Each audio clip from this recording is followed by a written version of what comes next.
For number 5 and under bar, use the number 2 die for the moving roller. If it's 6 or 7 bar, use the number 1 die. That's the smallest die for the moving roller.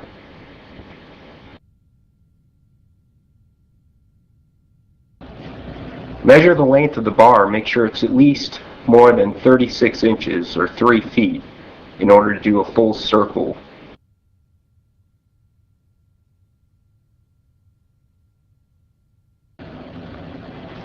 Take the football-shaped circular roller die and put it on the middle roller. Make sure it locks into place. Should be at about a 45-degree angle. And then go ahead and put the bolt in there and tighten it down.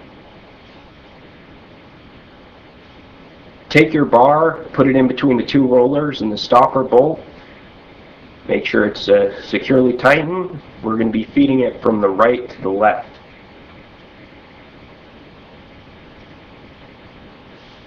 Set the bending angle at 90 degrees. This will give us the smallest possible circle with the smallest radius. Next, we're going to take the bar and move it out just beyond the circular area of the bending table by about an inch. And you should use a marker here to mark that. It's about an inch out. And that's where we're going to go ahead and start our bending. Now I'm just going to do my first bend here.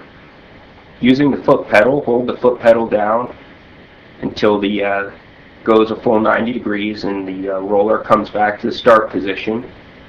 I'm going to go ahead and mark the bar here at one end of the stopper bolt, and we're going to move that mark to the other end of the stopper bolt, which is about 3 inches, and that's the distance we're going to use to do each consecutive bend here. So as you can see, another bend, 90 degrees, let it come back. Now that I have the approximate distance I'm going to use between each bend, just go ahead and keep using that 3 inches or so. Another bend.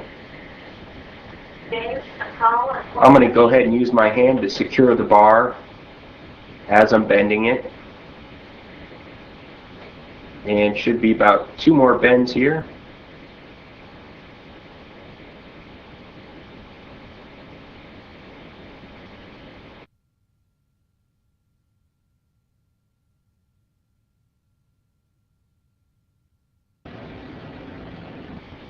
And there's a circular pattern with a 6 bar.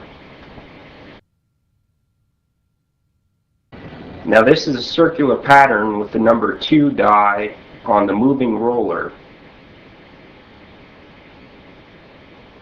As you can see, I'm using smaller 3 bar here. Now you could actually stack these up on top of each other, the 3 bars, and do several circular patterns at the same time.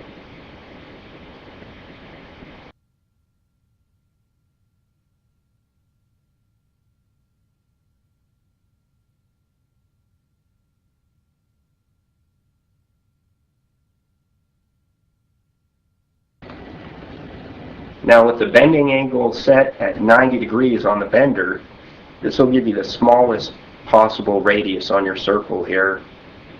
And this circle is about 10 inches. That's with the 90-degree bending angle. Now in order to do larger circles, you'll have to decrease the bending angle.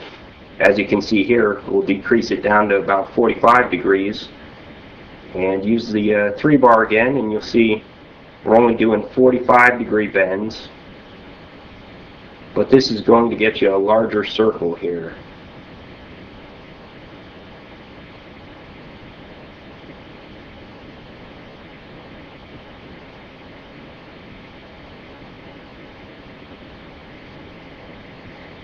Now we'll take the 2 circles and compare them here. One circle is around 15 inches while the other's at 10 inches. So in order to do larger circles, you have to play with the angle of the bend on the bender in order to get larger circumference circles.